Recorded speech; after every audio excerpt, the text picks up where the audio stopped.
14 मान लीजिए कि XY तल में स्थित समस्त रेखाओं का समुच्चय L है और L में R बराबर L1, L2 जहाँ L1 समांतर है L2 के द्वारा परिभाषित संबंध R है। सिद्ध कीजिए कि R एक तुल्यता संबंध है। रेखा y बराबर 2x धन 4 से संबंधित समस्त रेखाओं का समुच्चय ज्ञात कीजिए। तो हमें इसमें सिद्ध करना है कि यहाँ पर संबंध R एक तुल्यता संबंध है और हमें इसमें इस रेखा से संबंधित समस्त रेखाओं का समुच्चय भी ज्ञात करना है। तो हम यहाँ पर लिखेंगे, दिया है R बराबर L1, L2 जहाँ L1 समांतर है L2 के। तो अब हम देखते हैं कि यहाँ पर ये स्वतुल्य है फिर नहीं। तो स्वतुल्य होने के लिए L1 समांतर होना चाहिए L1 के। तो यहाँ पर L1 और L1 एक ही रेखा है तो दोनों एक दूसरे के समांतर होगी, जिसका मतलब है कि यहाँ पर L1, L1 R का अवयव है, अतः संबंध R स्वतुल्य है। तो हम यहाँ पर लिखेंगे L1 समांतर है L1 के, जिसका मतलब है कि यहाँ पर L1, L1 R का अवयव है, अतः संबंध R स्वतुल्य है। तो यहाँ पर हम देखते हैं कि ये सममित है फिर नहीं। तो हम मान लेते हैं कि यहाँ पर L1, L2 R का अवयव है। तो यहाँ पर इसका मतलब है कि L1 समांतर है L2 के। तो यहाँ पर L1 L2 के समांतर है। तो हम इसे इस तरह भी कह सकते हैं कि L2 L1 के समांतर है। तो यहाँ पर इसका मतलब है कि L2, L1 R का अवयव है। तो यहाँ पर L1, L2 भी R का अवयव है और L2, L1 भी R का अवयव है, जिसका मतलब है कि यहाँ पर संबंध R सममित है।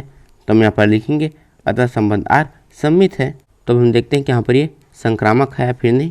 तो हम मान लेते हैं कि यहाँ पर L1, L2 R का अवयव है तथा L2, L3 भी R का अवयव है।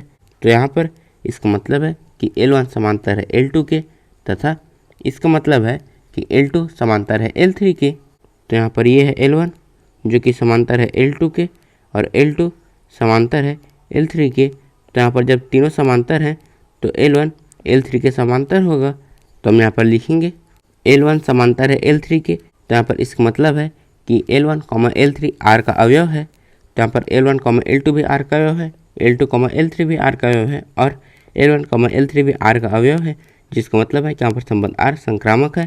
तो हम यहाँ पर लिखेंगे, अतः संबंध R संक्रामक है। तो यहाँ पर हमने सिद्ध कर दिया कि संबंध R स्वतुल्य, सममित और संक्रामक तीनों है, जिसका मतलब है कि यहाँ पर संबंध R एक तुल्यता संबंध है। तो हम यहाँ पर लिखेंगे, चूँकि R स्वतुल्य, सममित और संक्रामक संबंध है, इसलिए R एक तुल्यता संबंध है।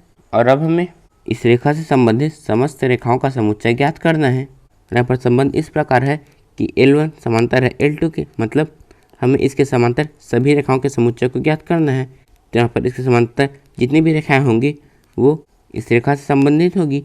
तो हम यहाँ पर लिखेंगे y बराबर 2x धन 4 के समांतर सभी रेखाएं इससे संबंधित होगी। तो हम समांतर रेखाएं लिखेंगे। तो जब हम समांतर रेखाएं लिखते हैं तो उसमें y और x के गुणांक वैसे ही रहते हैं। तो यहाँ पर आ जाएगा y बराबर 2x धन, और यहाँ पर कांस्टेंट है उसकी जगह में हम c लिखेंगे, जहाँ पर c समुच्चय R का अवयव है। मतलब वास्तविक संख्याओं के समुच्चय में से हम c का कोई भी मान रखेंगे वो इस रेखा के समांतर होगी। इस प्रश्नावली के नोट्स आप नीचे डिस्क्रिप्शन में दी लिंक से डाउनलोड कर सकते हैं और ऐसी वीडियोस के लिए चैनल को सब्सक्राइब जरूर करें। धन्यवाद।